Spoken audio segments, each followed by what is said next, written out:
the data speaks. It may be noisy, but it should tell us something. There's a fascinating article I need you to read. It's not that, well, it's long enough, but it's long enough for you to read, but not too long that it gets boring. It's in Medium. I'll put it up in the show notes, again, bongino.com/newsletter, and I strongly encourage you to check this out. The basic question, the writer who does a statistical correlational analysis here is, was the speed of the shutdown in a state or a locality, was it correlated with less deaths and better outcomes?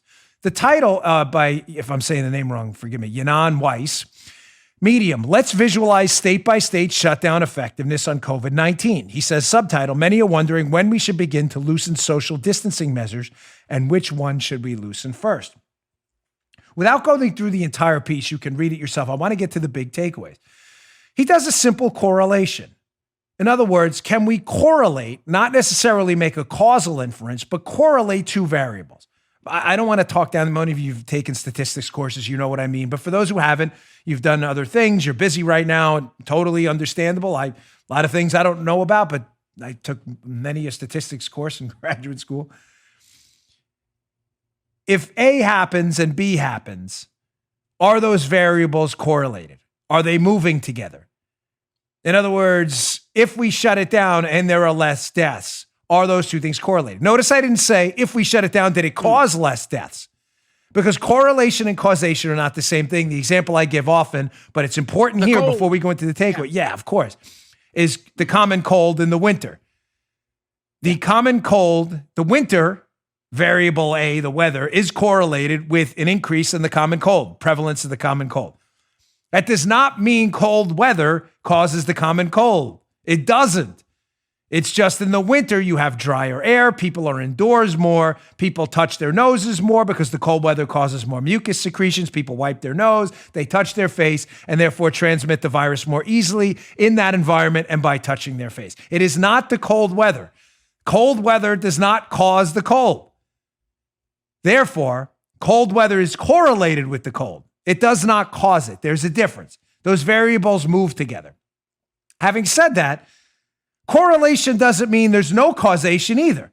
If you read the book, The Black Swan by Nassim Taleb, he says all the time, the absence of evidence doesn't mean evidence of absence. In other words, because you don't see the evidence now doesn't mean there isn't an effect. So the fact that two variables are correlated, shutdowns versus deaths, doesn't mean it's not causal either. I don't want to overcomplicate it. I'm just saying the data should tell us something about the effectiveness. So when you do these correlations between the speed of a shutdown and the state, you would think, as the public health experts have told us, that the speed of the shutdown, Joe, how quick they shut everything down, should have a decent correlation to decreased incidence of this coronavirus and deaths, right? Yeah, you'd think, yeah. You would, as the audience ombudsman, Joe. That's why I need you. You would think that, but you would think wrong. Oh, from the piece, one would expect that the faster a state shut down, the less deaths it would incur. But that's surprisingly not what we find. Ladies and gentlemen, there is virtually zero correlation. Zero. Correlations are measured between 0 and 1. There is zero, meaning none. There is no relationship between the variables. There is virtually zero correlation between the speed of shutdown and expected death totals. Now, again, that doesn't mean there isn't a relationship because the data is noisy. And he acknowledges this. He says here, now, there are a lot of states out there with small populations. So, Joe, one may argue fairly enough that this may not paint a complete picture. So the author went ahead and reran the numbers, but this time limiting the graph and the correlations to only the 15 most populous U.S. states. In other words, to use unnecessarily academic language, to control for confounding variables. The confound or the problem would be population. Well, Dan, you can't say that because some states are more populated. All right, let's control for population. And let's only use the 15 most populous states and say, now let's wipe that out as a variable, a conflicting variable that may pollute our data, make it noisy. Let's control for that. And now let's see, did the speed of a shutdown correlate to less deaths? I mean, we're talking about a public policy which has an impact on 30 million people who are losing their job. We should be guided by data, right? I mean, again, nothing I'm saying should have any emotional connotation. You should not people are getting very upset at these segments. That's fine. I'm only here to speak the truth. We are guiding public policy based on data, right? Let's look at the data when you control for population. Surely there's a correlation here between the speed of shutdown and the less incidence of death. Well, the author did the data, ran the data, and ladies and gentlemen, no. Quote, we again find no meaningful correlation between the speed of statewide shutdowns versus projected total deaths. He asks, well, how can this be? Well, ladies and gentlemen, there may be more important factors influencing the spread of the virus or lack thereof. He goes through some data points here. Maybe it's not the shutdowns, folks, that are doing this. Maybe it's voluntary behavior change, such as more people washing their hands, staying away from large groups, not touching your own faces. Maybe it's municipal level shutdowns, such as what happened in Texas. In other words, it doesn't make sense to treat Dallas the same as a 200-person town. Maybe it's the more measured closures, such as restaurants, where it's a little more densely packed, but not all businesses. Maybe it's the natural slow of viral spread related to the weather. Maybe it's the different health profiles of state residents.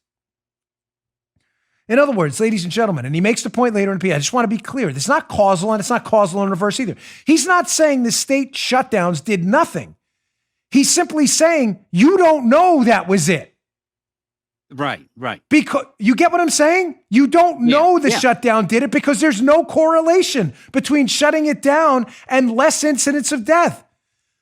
So if you're going to engage in a policy that is going to impoverish people and put out of work 30, 40, potentially more million people and destroy their lives, you damn well better have some evidence that it works.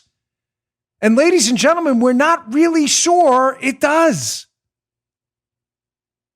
He points to other things that may have been real confounds and real conflicts. Maybe people are just washing their hands more.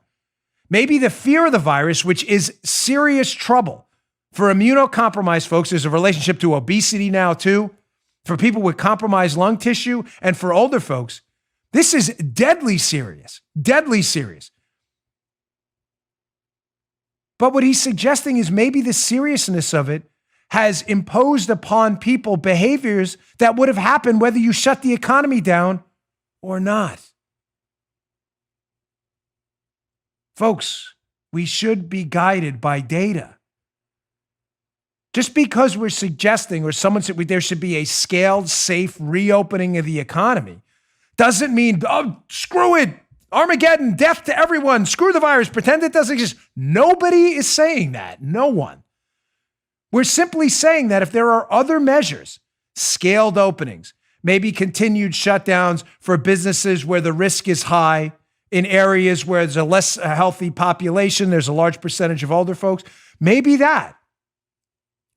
But maybe other things we're doing it. If we continue to wear masks, wash our hands in public, maybe we didn't need to do that. And ladies and gentlemen, I'm getting I don't mean to downplay this. I'm getting a lot of emails. Overwhelming, and I don't mean to say this to kind of like, oh, hey, look at my show, we're so popular. I'm not doing any of that. They've been overwhelmingly positive about our approaches, probably 80%, but 20% negative is a lot of negative emails for us.